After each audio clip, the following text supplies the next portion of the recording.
tearing the fabric of life.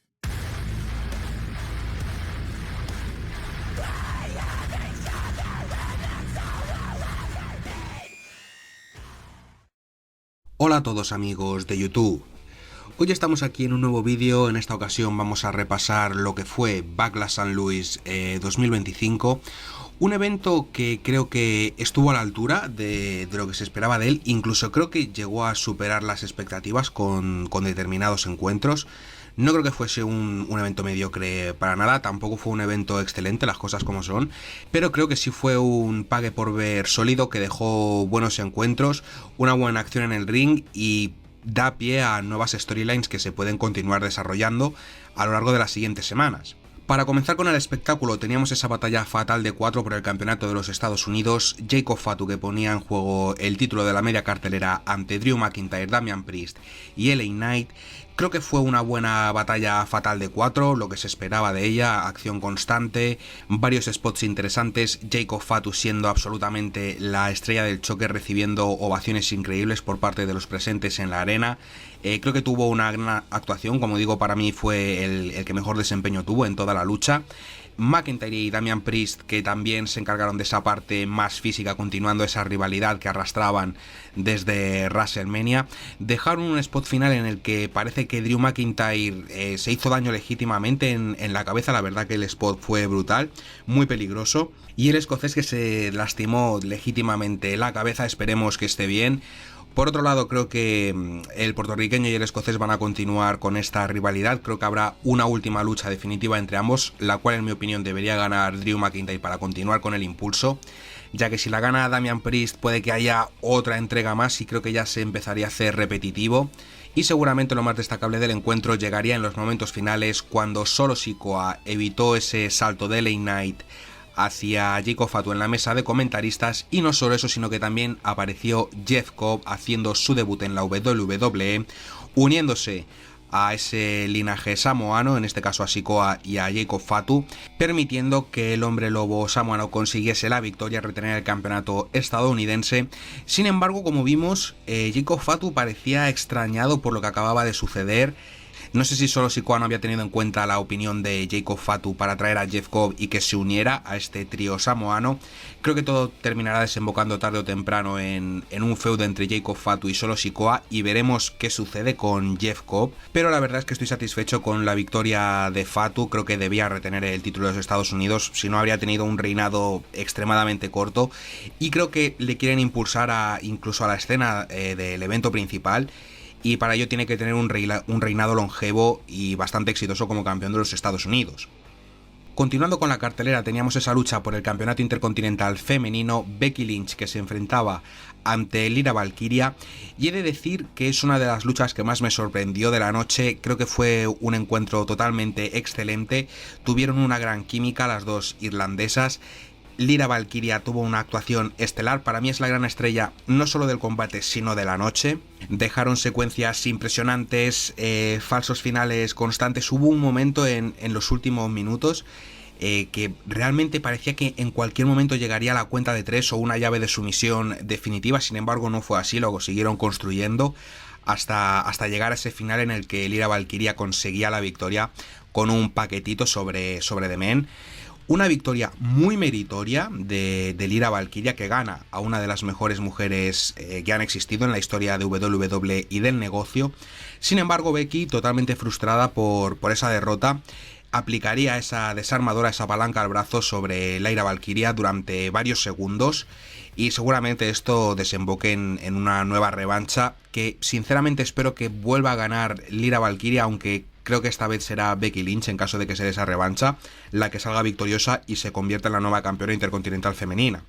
Aún así, creo que es una muy buena noticia la actuación de Lyra Valkyria. Creo que es una mujer que está destinada a triunfar, que ha demostrado que en escenarios grandes y en encuentros importantes ante luchadoras de renombre puede estar a la altura, puede dar la talla, y seguramente esto le ayude a que ese reinado por el campeonato intercontinental femenino sea más sólido, y también ayudará a darle prestigio a este campeonato que es relativamente nuevo y no tiene demasiado prestigio, ya que no ha tenido grandes luchas por él, y seguramente este sea el primer gran clásico por este campeonato, lo cual ayudará a todo el mundo. A continuación teníamos esa lucha por el campeonato intercontinental, Dominic Mysterio que se enfrentaba a Penta. Creo que cumplió, me pareció una buena lucha. Penta es, como ya sabéis, uno de mis luchadores favoritos, sus maniobras son impresionantes. Dominic creo que tuvo también un buen papel, dominando a Penta durante varios instantes, pero la sentí un poco corta. Creo que deberían haber tenido algo de tiempo más. Fue la lucha más corta de toda la noche. Y creo que con algo más de tiempo podrían haber dado un encuentro bastante mejor, que como digo, me pareció un choque sólido, me pareció bastante promedio, un choque sin demasiado que destacar, hasta que llegaron los instantes finales. Judgment Day que interfería en el encuentro, el árbitro que finalmente les expulsaba, y cuando parecía que Penta podía llevarse la victoria, aparecía el grande americano para darle un cabezazo con esa máscara reforzada con esa parte de metal, para permitir la victoria de Dominic Mysterio. Seguramente esto lleve a Penta a involucrarse en esa rivalidad con el grande americano, en esa disputa por el honor de la lucha libre mexicana, y ya se está especulando con que haya un Penta contra el grande americano en SummerSlam, en un combate de máscara contra máscara, donde finalmente se desvelará la identidad del grande americano, pero veremos qué es lo que sucede. Y al igual que me alegró su victoria en WrestleMania, estoy muy contento por Dominic Mysterio, pese a que Penta, como ya digo, es uno de mis luchadores favoritos. Creo que es muy pronto para darle un título en WWE, más aún el título intercontinental. Y Mysterio, que por otro lado puede continuar cosechando defensas titulares por este campeonato, hasta que finalmente, seguramente también en SummerSlam, se enfrente a Finn Balor por este título y veamos el final definitivo de Judgment Day, porque no sé si os fijasteis, pero todo Judgment Day al final del combate estaba celebrando, y Finn Balor, yo no sé si le veis la cara, pero como que no estaba demasiado contento, como que parecía no estar demasiado eufórico por esa victoria de Dominic. Creo que finalmente la storyline girará en torno a los celos del príncipe sobre Dominic Mysterio y que sea campeón intercontinental, y finalmente terminarán enfrentándose seguramente en el pague por ver más caliente del verano. Posteriormente teníamos ese Gunther contra Pat McAfee. He de decir que para lo que esperaba de esta lucha fue mejor de lo que yo creía. Yo pensaba que iba a ser un completo desastre. Es cierto que Pat McAfee a lo largo de su trayectoria en WWE ha demostrado tener quizá no el talento de un luchador, pero sí que puede estar a la altura en determinados combates, si lo planifican bien, si tiene los spots adecuados para que se luzca. Creo que puede dar un buen espectáculo. El grave problema aquí es tener a Gunther en esta lucha totalmente irrelevante, que no lleva a ninguna parte. Pero aún así creo que la lucha estuvo bien construida. Quizá me sobraron esos intentos de sumisión de Gunther con Pat McAfee resistiendo tanto. Quizás hace ver a Gunther aún más débil después de que él se rindiera en apenas 4 segundos frente a Jey Uso, y Pat McAfee sin embargo resiste mucho más esa dormilona, ese Boston Crab que le hace también Gunther cuando Michael Cole interfiere. Pero precisamente hablando de Michael Cole, me gustó que se involucrase en la lucha. Hubo momentos en los que parecía que Pat McAfee podía llevarse la victoria. Yo sinceramente no terminé de confiar en la victoria de Pat McAfee en ningún momento. O sea, me parecería escandaloso que Gunther hubiese perdido contra Pat McAfee, pero aún así hubo momentos en los que el comentarista estuvo muy cerca de conseguir la victoria. Creo que se construyó de una manera clásica de heel todopoderoso contra face desvalido. Casi siempre estos encuentros son así, con el heel dominando, pavoneándose, sintiéndose infinitamente superior, como le pasó a Gunther en los 2 últimos WrestleManias ante Sami Zayn y Jey Uso, solo que lo terminó pagando. Y en esta ocasión el face underdog, que no tiene ninguna posibilidad de conseguir la victoria, estuvo muy cerca de lograrla en varias ocasiones y afortunadamente no lo consiguió. Finalmente Gunther terminó consiguiendo la victoria, dejándole inconsciente con ese sleeper hold, y veremos qué es lo siguiente en la carrera de Gunther, porque ahora mismo va un poco sin rumbo después de haber terminado esto con Pat McAfee. Yo sinceramente esperaba quizás una interferencia de Goldberg para empezar a plantar esas semillas para un enfrentamiento entre ambos, seguramente de cara a SummerSlam.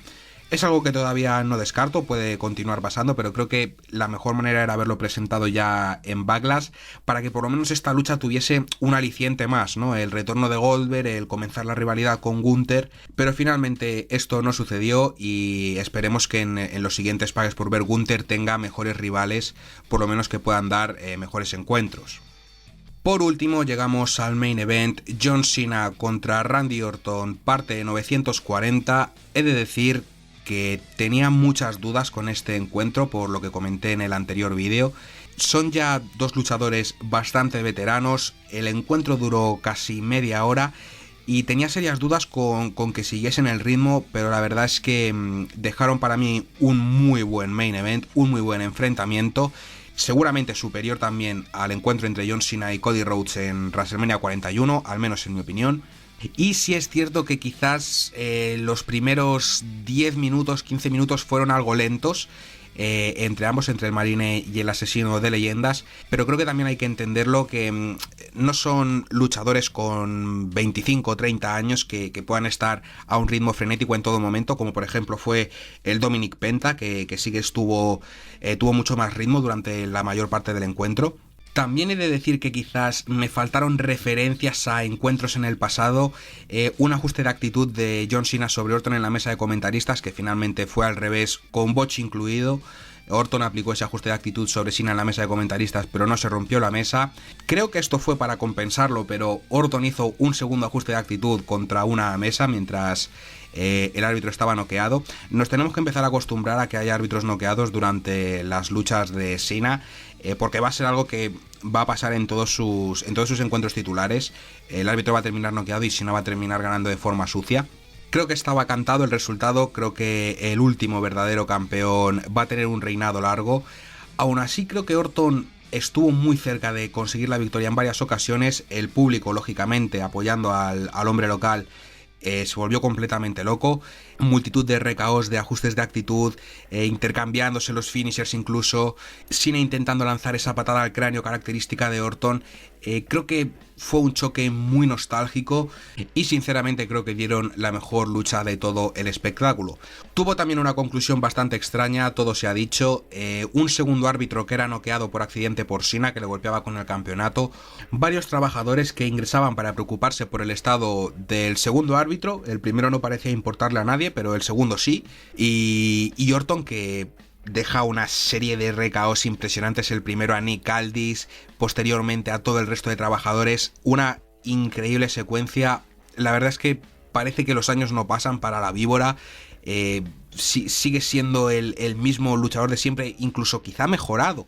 No sé si compartiréis la opinión, pero parece que Orton mejora con los años en lugar de ser, por ejemplo, como Cena, que le vemos que está yendo a menos, que ya no tiene esa capacidad para dar encuentros tan largos o para dejar movimientos increíbles, que bueno, Cena en verdad nunca la ha tenido.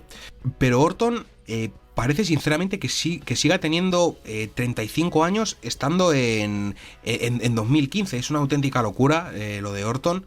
Y finalmente, cuando el depredador de WWE se disponía a lanzar su característica patada al cráneo, R-Truth, que interfería, bastante random esto, Orton que empezaba a quejarse de R-Truth, le terminaría también aplicando un RKO, y sería este el momento que Cena finalmente aprovecharía para lanzar un golpe bajo, golpearle con el título a Orton y conseguir la victoria por cuenta de 3.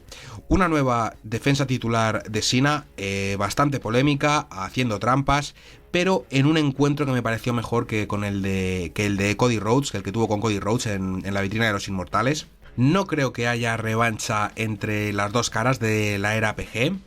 Y algo que también me resultó muy interesante fue lo que sucedió justo después de que Backlash terminase. Cena, antes de finalizar el show, agarró un micrófono y continuó con ese personaje heel. Pero luego, según he visto en redes sociales, Cena tenía la cara bastante desencajada después de conseguir la victoria, de retener el oro. Y mucha gente especula ya con que esté en ese proceso de empezar a arrepentirse de lo que ha hecho, de hacer ese cambio a villano, de ganar las luchas de esta manera. Para mí personalmente quizá lo haría más adelante, quizá me parece demasiado pronto como para que Cena ya se empiece a plantear que el heel turn fue un error.